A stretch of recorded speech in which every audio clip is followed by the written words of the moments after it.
Some books weren't banned because they were boring or badly written. They were banned because people believed they were dangerous.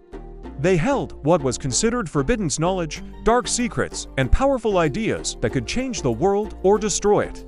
These were the books people were warned never to read alone, the texts that carried legends of curses and madness. Today, we read diving deep into the shadows of history to explore the strangest and most terrifying banned books the world has ever known. Get ready, because what you read about to hear might just change the way you look at the books on your shelf. Our first stop is one of the most feared and controversial books in the entire Islamic world, the Shams al-Ma'arif, or the Son of Knowledge, written back in the 13th century by a scholar named Ahmad al-Buni. This book isn't a simple story or a collection of poems. It's a detailed guide to a complex spiritual system.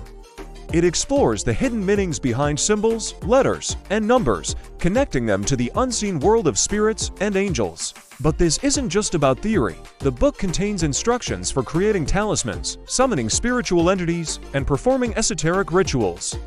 Al-Buni was a respected scholar, but his work was incredibly advanced. Because of its power, many feared that in the wrong hands, the knowledge within could be misused for selfish or harmful purposes. Think of it like a powerful tool. A hammer can build a house, or it can tear one down. Over the centuries, countless stories and legends grew around the Shams al-Ma'arif. People claimed that misinterpreting its instructions could lead to spiritual harm, madness, or even attract malevolent forces. The fear became so widespread that many religious scholars strongly warned their followers against reading it, fearing that without the proper guidance and deep understanding, a person could easily go astray. As a result, in several countries, possessing this book became a serious issue.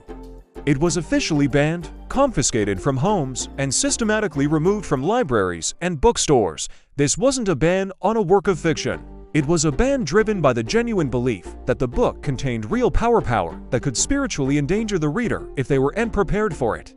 To this day, the Shams al-Ma'arif remains a subject of intense debate and fear, a book whispered about but rarely seen. Next, we have a book so strange, so bizarre, that no one in the world has ever been able to read it. I'm talking about the Voynich Manuscript. Discovered in 1912, this centuries-old codex is a complete enigma. It's filled with page after page of elegant, flowing script, but it's written in an alphabet that appears nowhere else on Earth. No one knows the language. No one knows the author, and the illustrations are just as baffling. It features drawings of strange, otherworldly plants that don't match any known species. There are bizarre astronomical charts with unfamiliar zodiac signs and celestial patterns. You'll find pages with complex diagrams that look like biological or chemical processes, but they don't make any sense to modern scientists. It even shows small, unexplained figures bathing in strange, interconnected tubs filled with green liquid. For over a century, the world's best minds have tried to crack its code. Brilliant cryptographers who broke enemy codes during wartime have been humbled by it. Modern supercomputers and advanced AI algorithms have analyzed it, and they've all failed to decipher a single word. This has led to all sorts of wild theories. Some experts believe it's a lost scientific text, perhaps an encyclopedia of medicine or alchemy from a forgotten culture. Others argue it's an elaborate and brilliant hoax, a masterpiece of nonsense created centuries ago to trick a wealthy collector. And then there's the more mystical theory that the manuscript hides forbidden knowledge, so profound or dangerous that it was intentionally encrypted to keep it from falling into the wrong hands. Is it a secret language, a complex cipher, or just gibberish? To this day, the Voynich Manuscript remains a locked book, its secrets trapped within its unreadable pages. Now, let us talk about a book that's as famous for its size as it is for its sinister legend, the Codex Gigas, better known as the Devil's Bible.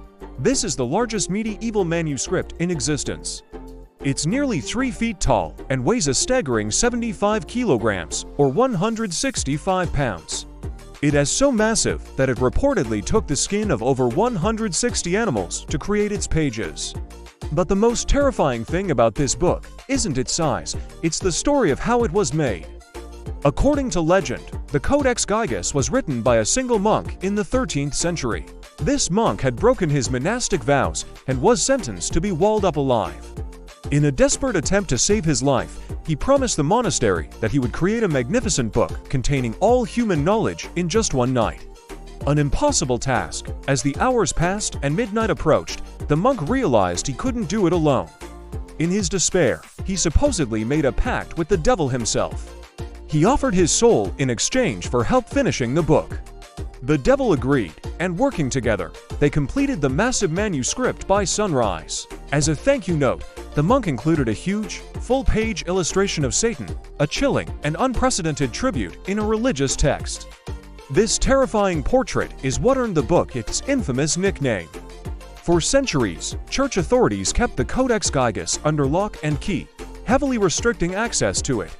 It was seen as a cursed object. A dark cloud of fear and misfortune seemed to follow the book wherever it went, from monasteries to royal castles.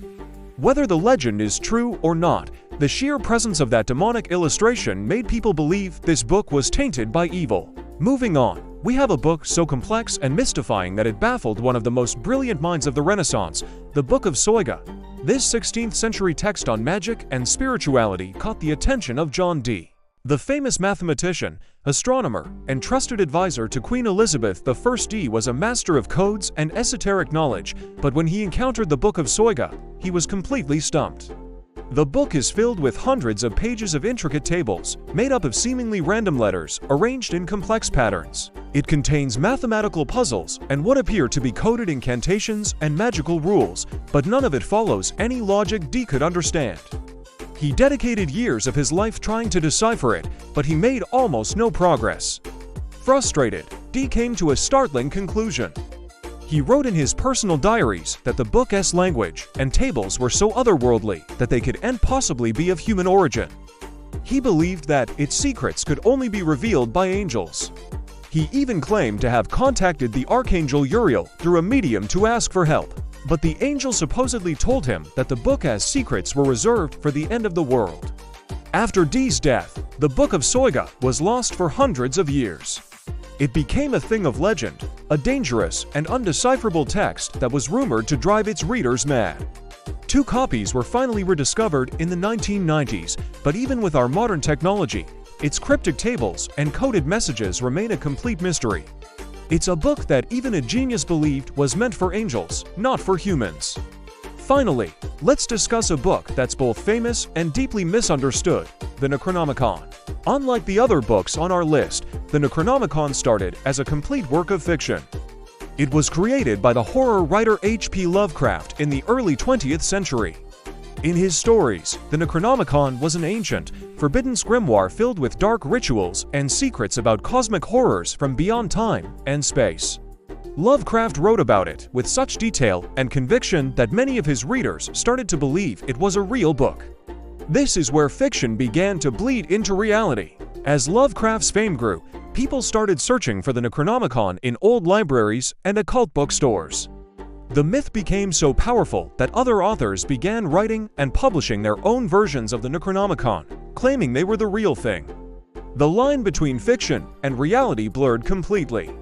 These modern versions, filled with spells and symbols inspired by Lovecraft's work, became incredibly popular in certain circles. But they also created a new wave of fear. People reported experiencing intense paranoia, nightmares, and strange phenomena after reading them. The idea that a fictional book could have real-world power was terrifying. Because of this growing panic and the book's association with dark magic, some countries actually banned these modern Necronomicons. Libraries began restricting access to them, treating them as genuinely dangerous material. A book that was born in the imagination of a writer had escaped fiction and become a banned book in the real world, a testament to the power of belief and fear. So, why were these books and countless others throughout history banned? It's rarely as simple as them being evil. Many were restricted because people misused their knowledge. The Shams al-Marif, for example, was intended for spiritual enlightenment, but some used it for selfish gain. Others, like the Voynich Manuscript, were feared simply because they were misunderstood. The unknown is often scarier than any known threat. In many cases, these books cause genuine fear, obsession, or psychological harm among readers, leading authorities to ban them for public safety. Think of the panic surrounding the Necronomicon. History teaches us a crucial lesson. Knowledge is powerful, but knowledge without wisdom, context, and a sense of responsibility can be incredibly dangerous. These books weren't just ink on paper, they were symbols of ideas so potent that society felt it had to lock them away. Some books were banned by law, silenced by governments and institutions. Others were banned by something even more powerful, fear. The stories and legends surrounding them became so terrifying that people censored the books themselves, afraid of what might happen if they dared to turn the page. So, I have to ask you, after hearing these stories, would you dare to read one of them if you had the chance? Let me know in the comments which book shocked you the most. Thanks for joining me on this journey into the world of forbidden knowledge. If you love exploring mysteries, dark history, and strange secrets, make sure you subscribe to the channel and hit that notification bell. You won't want to miss what we uncover next.